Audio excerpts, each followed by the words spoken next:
अस्सलाम वालेकुम एवरीवन। तो हम करेंगे डर्मेटोलॉजी में आज अगला topic of bacterial infections particularly जिसमें आएंगे फॉलिकुलाइटिस, फरंकल और कार्बंकल। ये बहुत इंपॉर्टेंट है इस हिसाब से कि आपके एमसीक्यूज और part of your SCQ question भी आता होता है। और उसके अलावा ये आपकी नॉर्मल जिंदगी में तकरीबन डेली लाइफ में आप बहुत सारे लोगों को और खुद को भी ये एक्सपीरियंस करते हैं। इस वजह से इन चीजों का आपको असल नाम पता होना चाहिए। मैं आपको बताऊं कि उर्दू में हम इनको क्या नॉर्मली कहा करते हैं और इनको समझ भी लें कि क्या इसमें चीज इन्वॉल्व हो रही है, क्या इन्फेक्शन हो रहा है, ताकि आपको दोबारा प्रॉब्लम ना हो। मैं आपको डायग्राम से भी समझाऊंगी, ठीक है। तो बैक्टीरियल इन्फेक्शन जैसे मैंने आपको पहले बताया था कि पिछले वीडियो में हमने कुछ किए हैं और कहने को तो आगे भी बहुत सारे, लेकिन मैं उन्हीं से डील कर रही हूँ जो आपके एग्जाम के पॉइंट ऑफ व्यू से बहुत ज्यादा इंपॉर्टेंट है। So starting up with folliculitis. अब आपको पता है पहले मैं तरह से ये तीनों है बेसिकली स्किन पे, आपको पता है हमारे बाल भी है, जगह जगह पर है। तो बालों में जो इन्फेक्शन होता है, जो स्किन के ऊपर हेयर्स हैं, उसमें ये तीनों आती हैं, फॉलिकुलाइटिस, फरंकल और कार्बंकल। अब इनमें डिफरेंस क्या है वो आपको इस तस्वीर से एक, अगर मैं बाल की आपको बना के दिखाऊं, एक सेकेंड, ये अगर आपकी स्किन एक ऐसे करके बना ले तो यूं करके कर लेते, ठीक है। ये जो ऊपर की लेयर है, ये जो मैंने ऐसे से बनाई है, इससे ऊपर वाला सारा है एपिडर्मिस, ठीक है। इससे नीचे वाला है डर्मिस यहाँ तक, और यहाँ से आगे आपका सबक्यूटेनियस फैट, ठीक है। ये होती है तीन लेयर स्किन की। जो एपिडर्मिस और डर्मिस स्किन का पार्ट है, इसके नीचे सबक्यूटेनियस फैट है। जो आपका हेयर है ना, वो इसमें यहाँ इस तरह से होता है, हेयर फॉलिकल जिसको हम कहते हैं पूरा, ठीक है। ऐसे करके यूं बाहर आया हुआ बाकी बाल आपका जितना भी है, ठीक है। यानी एपिडर्मिस से भी गुजरता है, डर्मिस से भी, और सबक्यूटेनियस फैट तक ही नीचे जाता है।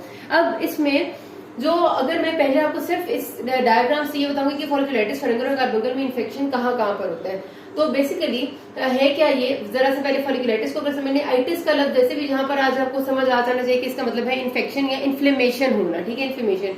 तो जब आपके पास हेयर फॉलिकल की सुपरफिशियल इन्फ्लेमेशन हो, बेसिकली हम इसको इस तरह देख सकते हैं कि फॉलिकुलाइटिस जिसको सिंपली कहते हैं ना, वो सुपरफिशियल होता है, और फरंकल और कार्बंकल को कई बार हम डीप फॉलिकुलाइटिस भी कहते हैं, ठीक है। तो सुपरफिशियल फॉलिकुलाइटिस में होता है कि हेयर फॉलिकल के जो सुपरफिशियल एरिया, यानी वो वाला एरिया जो एपिडर्मिस में है मेनली, इसके जब इन्फ्लेमेशन हो जाए, और इन्फ्लेमेशन क्यों हो जाए, जाहिर सी बात है कि कोई इन्फेक्शन होगा वही आके इन्फ्लेमेशन करेगा इतने से एरिया की, ठीक है, सुपरफिशियल एरिया की, तो उसको हम फॉलिकुलाइटिस कहते हैं। कौन सा वाला इन्फेक्शन मोस्ट कॉमन है जी, आपने याद रखना है, ये आपसे पूछते होते हैं। Staph aureus is the most common organism causing infection. इसका कॉज होता है superficial infection of the hair follicle होता है इसमें। और इसमें इसी क्लिनिकल प्रेजेंटेशन किस तरह से होती है, छोटे छोटे से ना एरिथेमा होता है मेनली, मतलब आप ये भी नहीं कह सकते कि प्रॉपर दाना बनता है, दाना नहीं बनता। यहाँ पर सारी एरिया जो है वो रेडनेस सी हो जाएगी, हल्की सी टेंडरनेस होगी, और छोटा सा कह सकते हैं तो पस्ट्यूल बनता है, बहुत ही छोटा होता है, जिसके अंदर जरा सी पस होती है जो फौरन ही खत्म हो जाता है। मतलब आप जिसको नॉर्मल फिंसी कहते हैं ना, ये वो भी नहीं होती, ये बहुत ही सिंपल जरा सा एरिथेमा होता है, और फिर जरा से दर्द के बाद खुद ब खुद ही ठीक हो जाते हैं। इसकी कॉज क्या होती है, मैंने आपको बताया मोस्ट कॉमन तो इन्फेक्टिव है कि बैक्टीरियल इन्फेक्शन से हो रहे हैं। कभी कभार जो है इसके कॉज में आ जाता है आपके कि अगर किसी ने जिस तरह हेयर बाल खिंच जाता है, कोई प्लक आउट करते हैं और उसका कोई फॉलिकल रह जाता है, तो डैमेज्ड हेयर फॉलिकल्स में भी इस तरह से हो जाया करता है, ठीक है। अब इसका रिजॉल्विंग टाइम कितना है, ये तकरीबन 7 से 10 दिन में मैंने आपको बताया खुद ब खुद ऐसे ऐसे रिजॉल्व हो जाता है, with no scarring at all. Scarring कोई नहीं है, and no constitutional symptoms. Constitutional symptoms का मतलब है कि आपके जो सिस्टमिक इफेक्ट है, कि फीवर हो जाना, बहुत दर्द होना, कोई तकलीफ होना, ऐसा कुछ भी नहीं है। बिल्कुल लोकल सी एक इन्फेक्शन होगा और कुछ दिनों में खुद ब खुद ही ठीक हो जाएगा, ठीक है। और अगर नहीं ठीक हो तो जाहिर सी बात है फिर हम सोच सकते हैं कि ये डीप ना चला गया, वरना सुपरफिशियल होगा तो ठीक नहीं करता। और इसके ट्रीटमेंट क्या करनी है, इसके ट्रीटमेंट में सिर्फ हम सुपरफिशियल एंटीसेप्टिक्स कोई भी इस्तेमाल कर सकते हैं, जिस तरह हम नॉर्मली पोलीफेक्स कर लेते हैं, वो एक एंटीसेप्टिक अच्छी है, आपको पता पोलीफेक्स बहुत कॉमनली अवेलेबल है, या माइसिट्रासिन क्रीम होती है वो कर सकते। माइसिट्रासिन तो फिर एंटीबैक्टीरियल में आ जाती है, पर माइसिट्रासिन लगा लें, पोलीफेक्स लगा लें, तो ये क्रीम्स जो है वो सुपरफिशियली हम लगा लेते हैं, दैट्स फाइन। इसके कोई ओरल या कोई आईवी एंटीबायोटिक की जरूरत नहीं है। अब ये तो हो गया फॉलिकुलाइटिस। अब आ जाते हैं हम डीप फॉलिकुलाइटिस पे, ये था सुपरफिशियल फॉलिकुलाइटिस। डीप फॉलिकुलाइटिस में आते हैं फरंकल एंड कार्बंकल, ठीक है जी। फरंकल क्या होता है, जब आपका इन्फेक्शन जो हेयर शाफ्ट या हेयर फॉलिकल में हुआ है वो नीचे तक आगे एक्सटेंड कर जाए, यहाँ से शुरू हुआ है और उसने पूरे एक पूरे एरिया की हेयर फॉलिकल को इन्वॉल्व कर दिया, but it is involving a single hair follicle, एक ही बाल को उसने इन्वॉल्व किया है या एक ही बाल में इन्फेक्शन हुआ है, तो उसको फरंकल कहते हैं। फरंकल को आम अल्फाज में, आम जुबान में लोग जो है वो छोटा सा एक दाना या फिंसी कहते हैं, आपने सुना होगा अक्सर कि फिंसी से निकल आएगी। इसकी अपीयरेंस किस तरह की होती है, आपने देखा स्किन पे वो जो व्हाइट से कलर का छोटा सा दाना बनता है, जो कि थोड़े दिनों में खुद ही फट जाता है, पस निकलती है एंड देन ठीक हो जाता है, वो फिंसी या फरंकल होता है। तो ये वो जो फिंसी होती है ना, बेसिकली दैट इज अ फरंकल। अब आपको मैंने एग्जांपल भी दे दिया, हर किसी को कभी ना कभी लाजमी निकली होती है एंड इट्स पेनफुल। मतलब जब वो निकलने वाला होता है दाना, उस जगह पे पहले हल्की सी एरिथमा रेडनेस स्टेज आती है। एरिथमा के बाद आपका स्टेज ये आती है कि वहां पर एक प्रॉपर व्हाइट से कलर की उभार सा बन जाता है, जिसको हम पस्ट्यूल कहते हैं, कंटेनिंग व्हाइट कलर्ड पस। ठीक है, और उसके बाद जब वो फटता है तो पस निकलती भी है बाकायदा, और फिर उसके बाद आहिस्ता आहिस्ता वो ड्राई होता है और छोटा सा स्कार कभी कभार बनता है, कभी नहीं बनता। ठीक है, तो एरिथमा है, फिर व्हाइट पस्ट्यूलर स्टेज है, फिर उसकी फट जाएगा, पस रिलीज होगी एंड देन स्कारिंग आ जाती है। ठीक है, इस तरह से आपकी इसकी 4 स्टेजेस होती हैं। तो आपका ये वाला जो दाना है, इसकी अगर हम डेफिनेशन की बात करें तो basically furuncle is an acute staph aureus infection of hair follicle which is usually caused with necrosis. मतलब सुपरफिशियल हेयर फॉलिकल का इन्फेक्शन है और उसके बाद जो हेयर फॉलिकल है उसकी उस वक्त डेथ हो जाती है, नेक्रोसिस हो जाता है। ठीक है, अच्छा इन्फेक्शन की कॉज सेम है, स्टेफ ऑरियस यहाँ पर भी था, इधर भी स्टेफ ऑरियस ही है हमारे पास। ज्यादा बच्चों में और मेन में कॉमन होता है, कहते हैं बिकॉज मेन एंड बच्चों की बॉडीज शायद ज्यादा हेयरी होती है, इस वजह से तो ज्यादा आपको पता है कि ये फेस के एरिया को भी इन्वॉल्व कर सकते हैं, या बॉडी पूरी पे हेयर है किसी भी एरिया में निकलने का इसका खतरा होता है। ये याद रखिएगा कि हमेशा इन दानों में रिस्क फैक्टर्स जरूर मौजूद होते हैं। यहाँ पर जो आपके पास कोई भी ऐसी स्टेट जो आपकी इम्यूनिटी को लो करे, जैसे डायबिटीज मेलाइटिस होना, जैसे मैल नरिश्ड होना, जैसे HIV पॉजिटिव स्टेटस होना या हेपेटाइटिस BC होना, ये बहुत कॉमन है। ठीक है, फरंकल तो फिर भी नॉर्मली हम आम लोगों में भी स्टेफ ऑरियस की इन्फेक्शन की वजह से हो सकता है, और जो लोग कैरियर होते हैं, जो जैसे नोज में कैरियर स्टेट होती है स्टेफ ऑरियस की, उनमें बहुत कॉमनली ये इन्फेक्शन होते हैं। लेकिन जो बेसिकली फरंकल का ताल्लुक रिस्क फैक्टर से है, लेकिन उससे ज्यादा कार्बंकल का इस चीज से, अभी मैं आपको बताऊंगी ना कि carbuncle most commonly immunity suppressed लोगों में होता है, बहुत कॉमनली होता है। ठीक है, तो ये हो गया आपका फरंकल। उसके बाद अब इसमें कॉन्स्टिट्यूशनल सिम्टम्स या क्लिनिकल फीचर्स किस तरह से होगा, ये जो लोकल फीचर्स है तो मैंने आपको बता दिया, पेनफुल है, टेंडर टू टच है, और अपीयरेंस किस तरह की है। जैसे कॉन्स्टिट्यूशनल सिम्टम्स वो प्रेजेंट होते हैं, कभी कभार ये हल्का फुल्का फीवर कर देता है और लोकल एरिया पे पेन होती है। तो इसकी ट्रीटमेंट में हम टॉपिकल ट्रीटमेंट तब तक लगाने को नहीं देते जब तक कि वो पस्ट्यूलर स्टेज में पस निकल नहीं जाती, बिकॉज उसका कोई फायदा नहीं होता।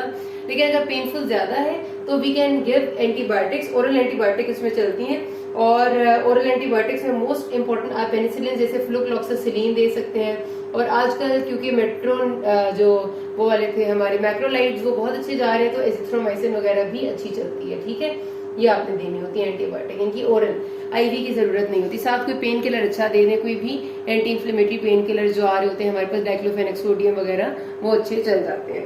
ठीक है जी, ये ट्रीटमेंट है। इसका डायग्नोसिस बनाने के लिए हमें कोई स्पेशल टेस्ट की जरूरत नहीं होती, लेकिन अगर आप लेना चाहते हैं तो बैक्टीरियल स्वैब ले लें जो उस पस से जो ड्रेन होती है, दैट्स इट। लिखने की हद तक बता रही हूँ, वरना करता कोई भी नहीं है। अब आ जाते हैं हम डीप फॉलिकुलाइटिस की अगली टाइप पे, विच इज कार्बंकल। अच्छा जी, अब जब हमने एक हेयर फॉलिकल को इन्वॉल्व किया था और डीप इन्फेक्शन हुआ था तो फरंकल था। एक जगह पर जाहिर साथ साथ कितने सारे बाल हैं, ठीक है, जब एक साथ साथ पड़े हुए बालों का ग्रुप इन्वॉल्व हो जाते हैं डीप इन्फेक्शन में, ऐसे इन्फेक्शन इतना डीप आया और इसने ये सारे अंदर के जो 4, 5, 6 या फिर कह ले 15-20 बाल एक साथ पड़े हुए थे, उन सब के ग्रुप को इन्वॉल्व किया और डीप पूरा का पूरा इन्वॉल्व किया और उसको इन्फेक्शन कर दिया और उसके बाद उसकी नेक्रोसिस कर दी, तो वो जो रिजल्ट आता है उसको कार्बंकल कहते हैं। तो ये बहुत कम था, ये उससे बड़ा हुआ और ये कार्बंकल। अब उससे ज्यादा आसानी से आप तब समझेंगे जब मैं बताऊंगी इसको उर्दू में गढ़ कहा जाता है। गढ़ निकले, लोगों को मिथ्स बहुत सारे हैं कि जिसको एक दफा गढ़ निकलता है उसको 7 दाने निकलते हैं पूरे पूरे। This is not always true. तो बेसिकली वो इस तरह से बन गई है कि ज्यादा कॉमनली ये जो कार्बंकल या फरंकल्स होते हैं, मैंने बताया तो इनका इम्यूनिटी से बहुत ताल्लुक है। जितनी भी स्टेट्स जिनमें इम्यूनिटी सप्रेस होती है, जैसे डायबिटीज है, जैसे इम्यूनो सप्रेशन है, जैसे मेल न्यूट्रिशन है, जैसे कोई कैंसर है खुदा न खास्ता, इन सब चीजों में, और कैरियर स्टेट्स में जो लोग कैरियर होते हैं स्टेफ ऑरियस के, उनमें ये कार्बंकल फरंकल बहुत कॉमन होते हैं। तो कैरियर स्टेट होने की वजह से लोगों को अगर एक गढ़ निकलेगा तो उसको हो सकता है दोबारा भी गढ़ निकल है, दोबारा भी निकल है, तो उन्हें एक मिथ बना दी कि 7 गढ़ लाजमी निकलते हैं, ऐसा कोई रूल नहीं है। ठीक है जी। तो कार्बंकल की अपीयरेंस अगर आपने कभी गढ़ जिंदगी में देखा है या किसी से सुना है तो वैसे ही होता है कि स्किन पे एक इतना बड़ा एरिया, छोटा सा नहीं होगा, कम से कम इतना सा एरिया होता है जो पहले हॉट और टेंडर हो जाते हैं, उसके बाद उसमें सख्त दर्द होता है, आहिस्ता आहिस्ता वो उभार बनने लगते हैं, बिल्कुल रेडनेस आ जाती है, सख्त पेन के साथ शदीद पेन होती है बिल्कुल, और हार्ड भी हो जाता है। ठीक है, क्या क्या चीजें होती है, हार्ड है, टेंस है, उसके बाद रेड है, टेंडर टू टच है एंड इट्स वेरी पेनफुल। ठीक है, हार्ड होता है, इसको हाथ लगाए तो बहुत सख्त होता है और कई बार शुरू में इसके ऊपर ब्लैकिश सा भी एक स्पॉट बनता है और फिर ये रेडनेस आती है सारी की सारी और फिर जाहिर है इसमें से भी पस निकलती है और उसको आपको ड्रेन करना पड़ता है। लेकिन रिमेंबर कि this is very very painful. इसके सराउंडिंग एरियाज में भी दूर दूर तक आपको पेन महसूस होगी और ये कोई छोटा नहीं होता। अगर मैं अपने हाथ की एग्जाम्पल दूं तो normal size average size of गढ़ कम से कम इतना होता है, ये एवरेज है। ठीक है, इतना सा ये एवरेज है, इससे बड़ा भी हो सकता है, लोगों को इतने इतने बड़े गढ़ भी हो जाते हैं बिकॉज वो ट्रीट नहीं होता। इन्फेक्शन बाल से बाल पे फैलता जाता है और वो बढ़ता जाता है और अगर कई बार टाइमली ट्रीट नहीं किया जाता तो फिर क्या होता है, इन्फ्लेमेशन में आपने एक इफेक्ट पड़ा होगा वॉलिंग ऑफ का इफेक्ट। क्या करते हैं कि जो बैक्टीरिया होते हैं वो अपने इर्द गिर्द एक दीवार बना लेते हैं, वॉल ऑफ कर लेते हैं, तो एंटीबायोटिक्स फिर उन पर असर भी नहीं करती। ऐसे में हमें लोकली उनको ओटी में जाके, ऑपरेशन थिएटर में जाके ऐसे कार्बोंकल्स को ट्रीट करना पड़ता है जिनकी वॉलिंग हो चुकी होती है। तो वॉलिंग के बाद क्या, अच्छा चलो मैं लाइन वाइज चलती हूँ। सबसे पहले मैंने आपको कॉज बता दिया इसका कि स्टेफ ऑरियस की वजह से ये भी हो रहा है और रिस्क फैक्टर्स मैंने आपको बता दिया कि ये बहुत कॉमन है, इम्यूनोसप्रेस्ड लोगों में बहुत कॉमन है। ठीक है, ये और स्टेफ ऑरियस कैरियर्स में क्लिनिकल फीचर्स मैंने आपको इसके बता दिए और इसके साथ साथ याद रखना है कि आपने इसमें कॉन्स्टिट्यूशनल सिम्टम्स बहुत इंपॉर्टेंट है। इसमें बहुत तेज बुखार अक्सर होता है, इवन बुखार की वजह से वॉमिटिंग्स भी होने लग जाती है, शदीद पेन होता है इसमें और पेशेंट से काम नहीं किया जा सकता। ठीक है, उसके बाद इसका जब मुंह बनता है, पस ड्रेन होना शुरू करती है, तो पस भी ड्रेन हो के ब्लड भी कई बार आने लग जाता है लेकिन खत्म ही नहीं करती। तो मैंने आपको बताया कि जिन लोगों में अब इसका डायग्नोसिस बनाने के लिए एक तो क्लिनिकल भी डायग्नोसिस बन सकता है, जरूरी नहीं है टेस्ट कराना, लेकिन अगर आपने देखने के हिसाब से कह रहे हैं तो वही पस का बैक्टीरियल स्वैब लेके उसका कल्चर एंड सेंसिटिविटी कराएंगे तो उससे हम इसका डायग्नोसिस बनाएंगे। ठीक है, अच्छा अब इसके डायग्नोसिस बनाने के बाद इसकी ट्रीटमेंट में कहते ये हैं कि लाजमी तौर पे ओरल एंटीबायोटिक्स कई बार कार्बंकल के लिए फायदेमंद नहीं होती, हमें इसको फिर एडमिट करना पड़ता है। जिसकी स्टैंडर्ड ट्रीटमेंट जो डेविडसन के हिसाब से वो तो आईवी एंटीबायोटिक्स है, चाहे आप घर में लगाएं चाहे एडमिट होकर लगवाएं, क्योंकि अगर ओरल एंटीबायोटिक्स असर नहीं करती, लोग बार बार बदला बदला के लेते रहते हैं। वही बात है जिस तरह मैंने बताया कि वॉलिंग ऑफ हो जाती है, वॉलिंग ऑफ के बाद वहां पर ओरल एंटीबायोटिक असर करती नहीं और वो एरिया उसी तरह से लाल पीला नीला काला हो जाती है स्किन। तो फिर हमें क्या करना पड़ता है कि अगर वो इतना बुरे हालत में नहीं हुई कि ऊपर से नेक्रोसिस नहीं हो गया, कई बार होता है ना कि ऊपर से भी स्किन का नेक्रोसिस नहीं हुआ होता, ब्लैक नहीं हुई होती, वो खाली रेड होती है, तो फिर तो हम ये करते हैं कि इंसिजन देते हैं एक और उसको ड्रेन करते हैं। इंसिजन एंड ड्रेनेज करने का तरीका हमेशा ये होता है कि मोस्ट डिपेंडेंट पार्ट जो होता है ना वहां पर इंसिजन देना होता है और वहां से जितनी भी पस है उसको ड्रेन आउट करके ड्रेन कर देना है। और अगर इंसिजन एंड ड्रेनेज की हद से भी आगे बात चली गई है तो फिर यानी कि सारा ब्लैक हो गया एरिया, नेक्रोस्ड हो गया, तो फिर बाकायदा ऑपरेशन थिएटर में जाके और आपको उस सारी की सारी को ड्रेन करने के साथ साथ एक्सकवेट करना होता है, उस सारे एरिया को निकालना होता है ताकि वो कैविटी हील कर सके। समझ गए मेरी बात? तो इसकी ट्रीटमेंट में अब मैंने आपको बताया कि फर्स्ट लाइन वैसे तो ओरल एंटीबायोटिक्स हैं लेकिन नॉर्मली ओरल से मुश्किल ही ठीक होता है, मतलब कई दफा खराब हो जाता है ज्यादा, तो इस वजह से जो लिखने के हिसाब से इसकी स्टैंडर्ड एंटीबायोटिक्स रिक्वायर्ड है ना वो है हमारे पास फ्लूक्लोक्सिसिलिन ओरल में, पेनिसिलिन, और अगर आप ओरल नहीं लेते तो फिर आईवी एंटीबायोटिक्स। ठीक है, ओरल से ठीक हो जाता है अगर टाइमली और प्रॉपरली ली जाए। और उसके बाद सेकेंड लाइन ट्रीटमेंट में आ जाता है इसका इंसिजन एंड ड्रेनेज करना और थर्ड लाइन में आता है कि पूरा एक्सकवेट करना।